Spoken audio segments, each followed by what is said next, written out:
You've got ideas, you've got ambition, you've got no time, or so you think. I'm Marissa Lonick, and I help busy moms with big dreams and no time. Join me each week as I dive into time management strategies, goal setting and achieving framework, and inspiring guests who are juggling mom life, work life, fill in the blank life. Dreams don't work unless you do, and just because you're a mom doesn't mean you can't still make it happen, whatever it means to you. Welcome to the Mama Work It podcast.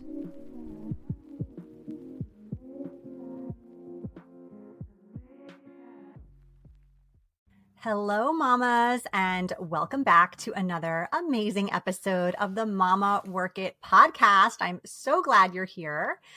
My name is Marissa Lonick, in case you're new in town, and I'm the founder of Mama Work It and a working mom of 4 kids. So I am so excited today to introduce you to our awesome guest, Nichole Howard.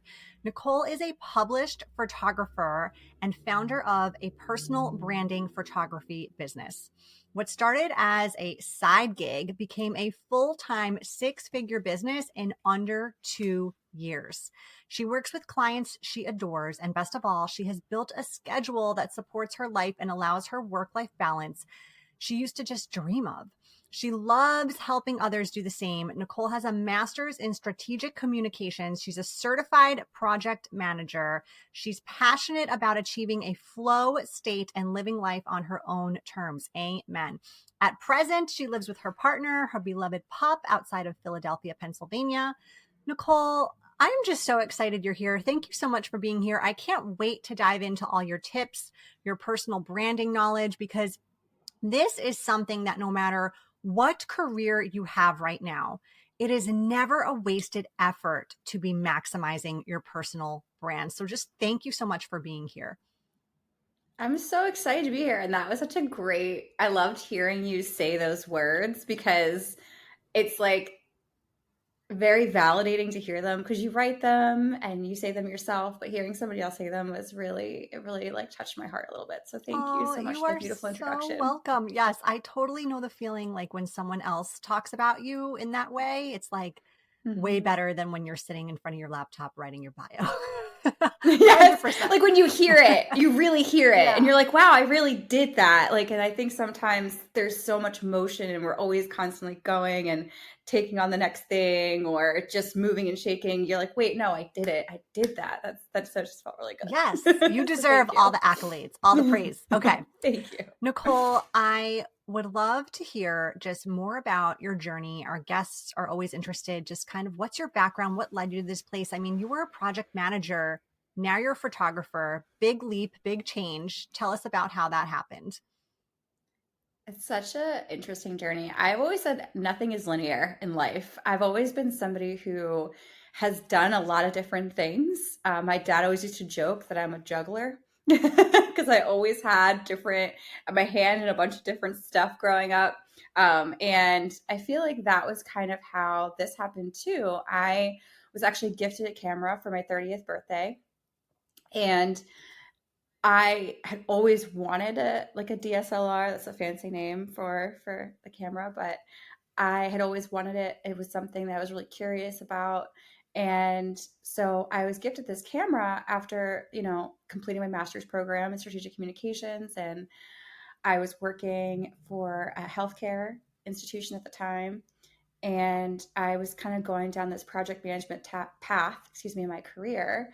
And I started getting really curious about like how I could just learn more about photography too at the same time. And so the juggling began there.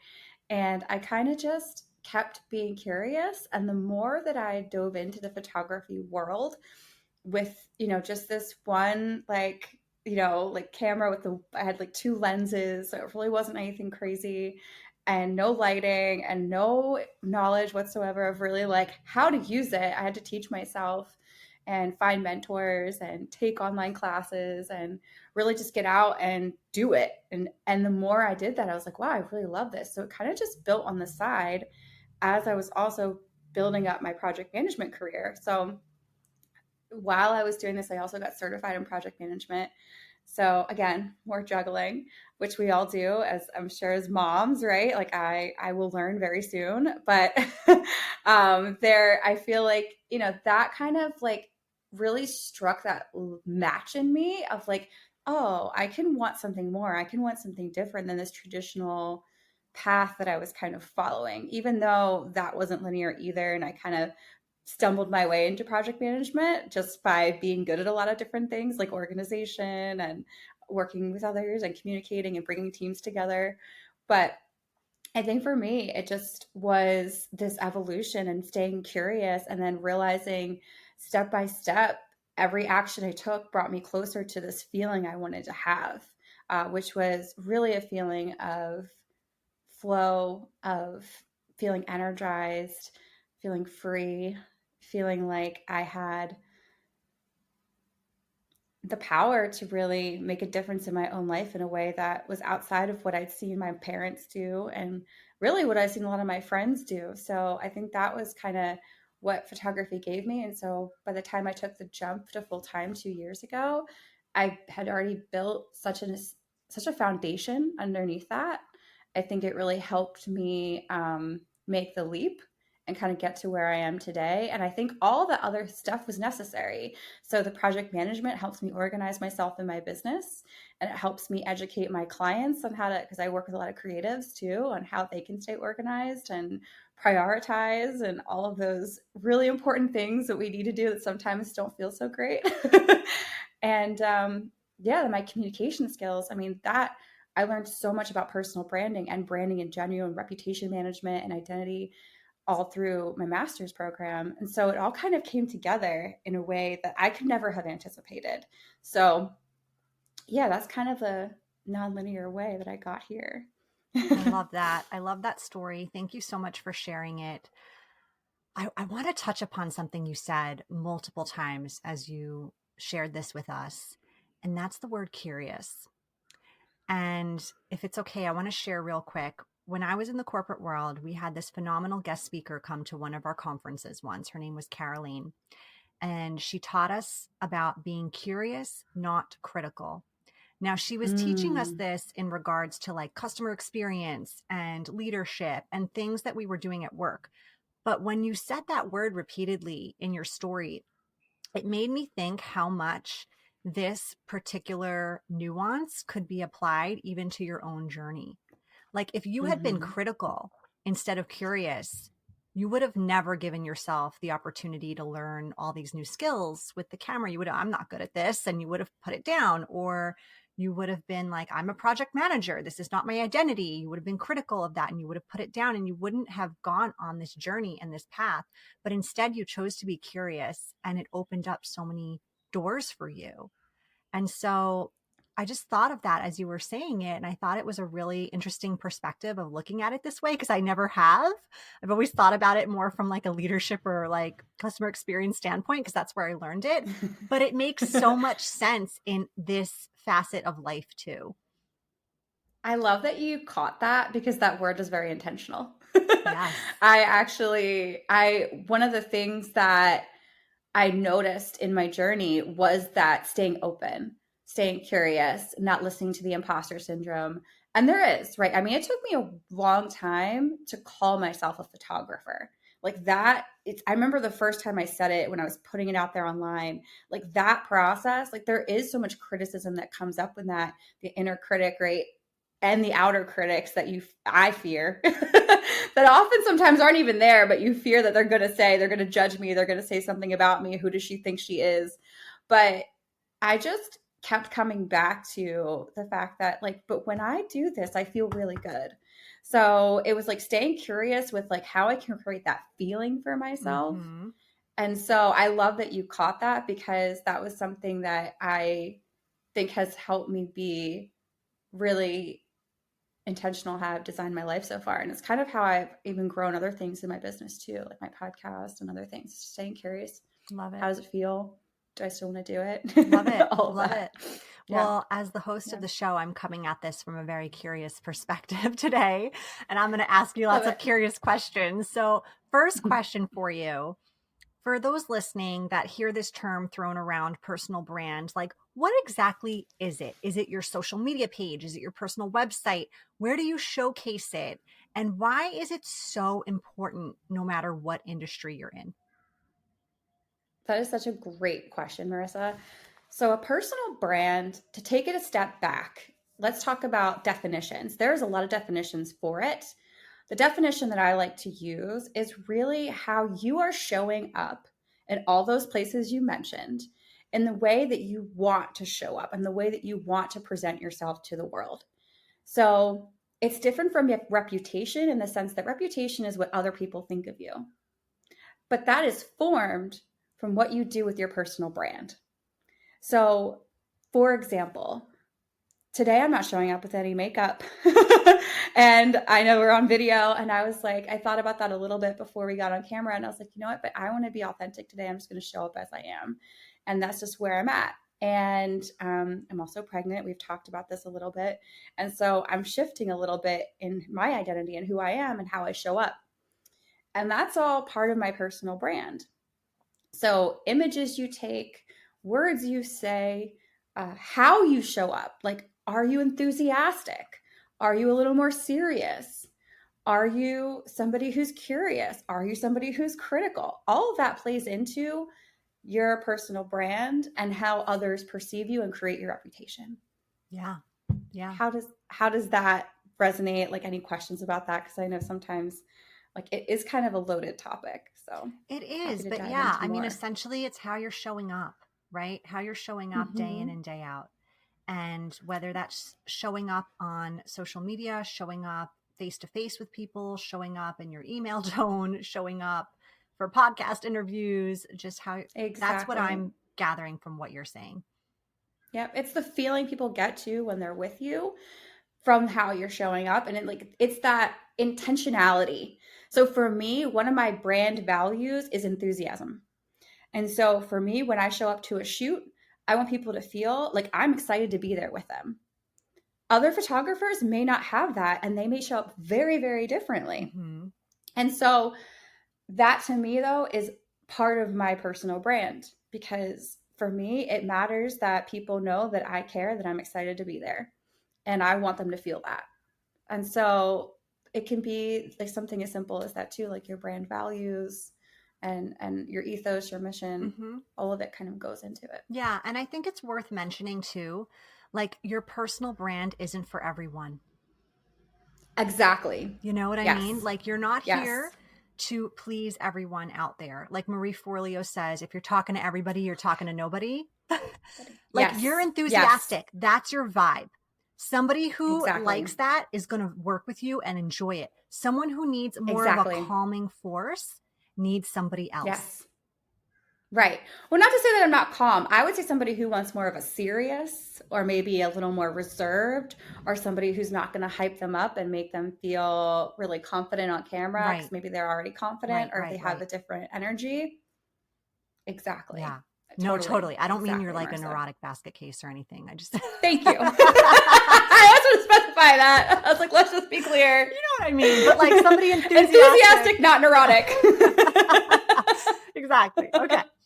So, professional photographer, gotta ask, like, why is it so important to have a professional headshot? Can you share some tips? Like, besides that, like, what should you wear? What kind of makeup should you do? How should you pose? Like, give us some pointers here, and also like why even invest in this? Yeah. So I think that question feels very big. So I'm just going to break it down. So you want to know why to do it, and then also how to do it, right? Like how to prep yourself in advance, how to know that you're going to get your value's worth, all of that. Yes. So I would say, actually, if you own a business, or even if you're somebody who has a really big career, I mean, it's really worth having and investing in at least one photo of yourself that you can feel confident putting out there, that you feel like represents who you are and where you are in this moment. I've had so many people come to me and just say, just the experience of doing it build up my confidence to go and be a speaker for this event, or put myself in the ring for this opportunity because I now see myself the way that I feel how I am in the inside on the outside. So like just that transformation right there is really, really powerful. And some of it is simply mindset, right? So like sometimes we need to see ourselves as the person we want to be before we can actually do some of the stuff that we want to do. And so that can be a really great thing to do in order to do that, like a headshot. Or I say a personal branding shoot, which is way more than just a headshot, because we really dive into all the different types of photos you need to really be visible in all the places you need to be visible. But that's like another question too. So from there, I would say to know that you are prepared for your headshot. So for me, I have stylists on my team. I have makeup artists on my team. I have hairstylists on my team. I also do a vision casting session in advance of a shoot to really dive deep to understand the person that I'm working with and get more information about who they are, how they want their photos to look, what they want others to feel. Again, going back to that personal brand, what do you want others to feel when they see your images, right? Because there's ways to design that strategically so that you're getting a photo that's going to represent that. And understanding who do they want to work with, right? So the idea that you're not talking to everybody. Who is your ideal client? Who do you want to work with? So there's things that we can do, especially with personal branding, even taking it beyond just a headshot, and say, okay, let's say you are somebody who loves to travel and you love going to France. Like France is like your key destination and you want to put that out there. You want to tell that story. All right, cool. I'm going to put a suitcase in your images. We're going to have a little brochure of France in there, like a little booklet maybe. And then you can then share that on social and talk about it. And people are going to resonate with that. The people that you want to talk to because they get you, they know you, they like you, they trust you. And it starts to build that credibility. It starts to build that identity. And then people start to get that feeling like, oh, I want to work with Jackie because I feel like I can relate to her. And it gives you that authenticity too, that you're being yourself online. And it's all coming from just a photo. So there's a lot that does go into it. I would always recommend, like, if you feel better after a blowout, I know I do, like getting your hair done, taking the time to get your makeup done, you're going to use these images for a really long time. I've had people who work with me in 2019 who are still using their images today. It's 2024. It's 5 years. And so it is an investment, but it also is something that has longevity and it can be evergreen and it can be something that you're using in multiple ways to show up online, to be very visible.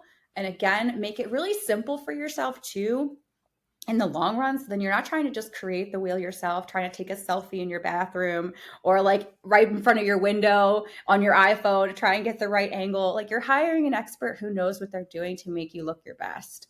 And so that's really like a huge value too. Like you're probably going to waste more time trying to do it yourself than you would just investing the time and the money into hiring an expert to do it, just like with anything else. Mm-hmm. Absolutely. Yes. Yeah. Professional. And I think it's also worth saying, like, even if you're not in business, this could be elevating your career. Like, think about if that's the image people are seeing on your LinkedIn profile, you know, it's kind of like dress for the job you want. Put the image for the job you're applying to, right? Of like showcase yourself already sort of in that role so that the visual's there to begin with. Like you're putting your best foot forward. It's probably the first place they're going to get a visual image of you before meeting you on an interview. So it's your first impression. Exactly. It's your first impression, right? It's the first thing. Yeah, exactly. On your Instagram, your LinkedIn, Facebook. Like I always joke that I see some people put like their wedding photos up there with them in like a veil. And I'm like, and that's beautiful, right? But not necessarily professional. It's not necessarily like if you are looking to apply to be an executive vice president somewhere and your headshot is a photo of you at your wedding. It doesn't really align, right? Necessarily, unless you are applying to be maybe an event planner for weddings or something for like an organization. I know like weddings. That. Like I've been to one, my own. Yeah, exactly. Yeah. Right. So gotcha. So yeah. Yeah. What about people that are more like on the private side? What kind of personal Mhm. stories or information or photos would you say would be like appropriate for them to be sharing on their personal brand? Like, I know it's good to get outside your comfort zone, but there's also a line there of like, well, I like to keep some things private too. I love this topic. I actually just did a post on LinkedIn about this topic and it got so much traction because I think a lot of people also feel very passionately about what they should and shouldn't share. And you're right. It's good to get out of your comfort zone, but also you don't have to share anything you don't want to share online. I always tell my clients, like, if you don't feel comfortable talking about it, you probably shouldn't yet. And also, there's actually like I think I have a blog post about this. I can link out, but there are like 5 things that you should check on before you start to post it online. Ooh, I And love that. so yeah, so I would say of those that I can share right now, one, if it's not healed, don't share it. So, for Mm. example, I didn't feel comfortable sharing about my divorce when I was going through it. So, that's been about 3 years now. I'm in a brand new relationship. I love my partner. I feel comfortable sharing about that now. So, I can. It's not healed, don't share it. If you think somebody else might be personally hurt by it, you want to also think about whether you should share it or not. So this is a really interesting line, but I know it's something that I think about in advance because you have to think about if you're saying something that isn't necessarily yours to share, that you want to think about, like, should you share it? Do you need permission to share it? Things like that. So that's another thing to check off. If it's for privacy of your own family, so I know a lot of women I work with do not want the faces of their children online. Mm-hmm. And it makes total sense. I did a whole brand shoot with a woman who wanted her child involved, but just didn't want her child's face in the photo. Mm-hmm. And so we did that. We took photos of them backwards, her holding her son this way. This is an audio, but for those who can not see me, it's like I'm like doing this We thing with get my it. We get hands. it. You get it? Yeah. So that is another thing too, like thinking about privacy. So yeah, there are definitely some things that if you don't feel comfortable sharing them, then you don't have to at all. And I don't think you should. Yeah. So, but there are some things that you can share about yourself to let other people in, to let people get to know you that are safe and are even easy. I have a woman who, like, she doesn't shave her armpits, right? She just stopped shaving her armpits. She got a client out of that because they saw her and they were like, "Oh, I that resonated with me." She's a coach, and she said that it resonated with me, and I just kind of then looked more into you, and I want to work with you. And she kind of had shared her story, I think, about it on social, and yeah, so it's like these little tiny details about yourself that you may not think have any impact, but could have a large impact, on what people think or say or want to, connect with you on. So maybe it's maybe having a dog, talking about the fact that you have 4 kids, right? Like, just that in itself can paint a picture, right? Like, there's a lot that goes into that, and sharing that. So yeah. Yeah. Makes sense. I love that advice. If it's not healed, don't share it. Yeah. Mm-hmm. Sometimes I do think people want to share what they're healing in the moment because it's therapeutic for them. But if we're talking more on the Mm-hmm. privacy side of the house, I totally, totally get where you're coming from. But yeah, it's a matter of comfort level. Totally.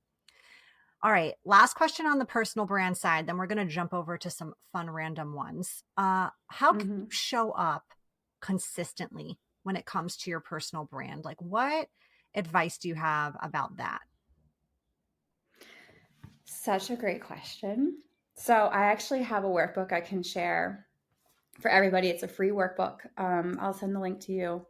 And it's basically how to show up online for heart-centered entrepreneurs. Because I know that this word consistency gets thrown out there a lot. I'm a And fan. it can mean a lot of different things to different It people. can. And also your goals really impact how consistent you need to be and how consistent your results are going to be Mm-hmm. as well. Mm-hmm. So I would say that to start showing up more consistently is take a step back and think about your goals. What do you really want, right? Do you want to be an influencer? Do you want to be a viral sensation, right? if that's the case, and that is a perfectly fine goal, then you're going to need to post a lot. You're going to need to share a lot. You're going to be very visible, right? That's just the reality of that structure. And most people, I would say, I think, and I'm probably, this may be a little biased, kind of look at those metrics of like, oh my God, this post got 1 million hits. It's amazing. But I tend to think that's kind of like a vanity thing, a vanity metric that doesn't actually necessarily give you the outcome you necessarily want. So maybe your goal is to connect more with your audience, but you're not necessarily trying to grow viral. You're just trying to grow a sustainable business. You don't need to share as frequently. Maybe you show up 2 or 3 times a week on your social media. Maybe you show up a couple of times in your stories, right? It doesn't need to be as frequent. And if you're a busy mom, or like a lot of people on this podcast probably listening are, that may fluctuate, right? So your goals change, your priorities change. And if for a week you don't show up on social media, that's okay. It's okay to take breaks. It's also okay to go back to it, right? It doesn't mean like that if I'm not consistent and I don't show up every week for 52 weeks, 2 to 3 times a week, that my business is going to fall apart and I'm not showing up enough online. No, that's not what that means at all. It just means that you have priorities to shift and change, and that's perfectly okay. And just acknowledging that and giving yourself grace around that. So I think consistency is a loaded word, but there's a lot that you can do to really focus on your goals, get clear on what you want, and look at your priorities and kind of show up from there. Another thing you could do, a tool for that, is personal brand photos. Little plug there, but they do really, really help you in those moments where you don't need to create on the spot and trying to figure it out and trying to, oh my God, I need to post. What am I going to post? And what am I going to share? It's like you have a kit, you have a toolkit that's already built for you. So you took that time, you invested in it, and now you can use that for a year or more, depending upon how many photos you got in your package. And you can also repurpose content too. And you can use that in your blogs and all over from LinkedIn. I mean, I know I will post something on LinkedIn. I'll post the same damn thing on Instagram. And you know, it works. It works. So I would say like, there's definitely ways you can be consistent. Personal branding photos help you do that for sure. And, you know, also just being clear about your goals first before you start to think about, you know, what it is you need to do and how often you need to show up and how you need to show up and all that. Totally. Yeah. Such good advice. That clarity is so important before you get all wrapped up in it. 100%. Exactly. Exactly. All right, Nichole, it has come to the time of the show where we are going to jump into our lightning round. We're going to ask you some random personal questions. Are you ready? Sure. Okay, let's go. If you could only eat one food for the rest of your life, what would it be? Calories don't count. I'm so excited to hear this answer since you're pregnant right now. What is it? Calories don't count. Oh my God. And how about like you wouldn't get constipated? Yes, that also. You have no other digestive issues. There you go. Oh my gosh. Something related to cheese. I would say Yes. like pizza, yeah, like charcuterie boards, things like that. But I can't have as much charcuterie right now, but yes. Cheese, pasteurized cheese I can have. There you go. There you go. Okay. What if you could have any superpower? What would it be? When I was younger, I used to think I would want to read people's minds because I always wanted to know what they were thinking. Usually my crush at the time. I know, it's so funny. But I think now, like the power to fly or teleport. Yeah. That is like the number one answer given on the show, actually. Really? Yeah, everybody wants to fly. Yeah. I think it makes sense because I feel like, you know, you can just like, I don't know, imagine like Superman. You just kind of pop off and get to where you're going really quick and without any traffic. Exactly. No traffic, no waiting. Yeah, totally. Yeah, exactly. I mean, I don't know how you get your family with you. I mean, that might be hard. Everybody has to fly then. You drag along. We all got to fly. Yeah. Yeah. What is your go-to, like, get it done, motivating song? Oof, that's a good one. I actually don't know if I have one because I have such a wide variety of genres I listen to. But I mean, this week, I'll give you what I'm listening to this week. Jay-Z's Blueprint that is one of my all-time favorite albums. Nice. And so sometimes it just gets me really grounded and motivated to just do what I got to do with no nonsense and no BS. Awesome. Okay. Last question. Very important. Nail salon, hair salon, or spa. You can only pick one to visit for the rest of your life. Which one is it? Oh, hair salon, I think. Mm-hmm. I think. Yeah. Spa. I mean, spas have hair. So can I? You want to finagle this? I want to finagle your question. There's the loophole. An all-inclusive spa. Yes, that would be it. Because I'm like, my massages, man, I need those. Yeah. As a photographer, you definitely need to take care of yourself and your body. And we all do, really. And so I'm like, oh, man, giving it the massage would be really rough. But also not having my hair done. I don't know about that. Yeah. No, I feel you. As a blonde. It's a really hard question. Totally. Yeah. All right, Nichole. Well, before we wrap up, please tell our listeners where they can find you, learn more about you, and we will link that awesome freebie that you mentioned in our show notes, as well as that blog post. But tell our listeners where they can access you. Absolutely. Nichole, MCH Photography, anywhere, like everywhere. TikTok, Instagram, website. It's all NICH. I have an H in my name. OLE, MCH Photography. Instagram, all the places. Awesome. Well, thank you so much for being here. Thank you, Marissa, for having me. This was wonderful. You've been listening to the Mama Work It podcast. I hope you've enjoyed this episode and would love if you could take a quick minute to leave me a review on whichever platform you're listening from, and maybe even send a note to a fellow mama friend recommending it. Reviews and recs help this podcast grow and reach more like-minded, awesome moms. And if you haven't subscribed yet, don't forget to click that button so we can stay in touch, girl. By the way, if you haven't checked out the Mama Work It website, please do. There are lots of free resources and great articles there that can help you with the juggle of work life, mom life, wife life, fill in the blank life. So head on over. Thanks again for being part of the tribe.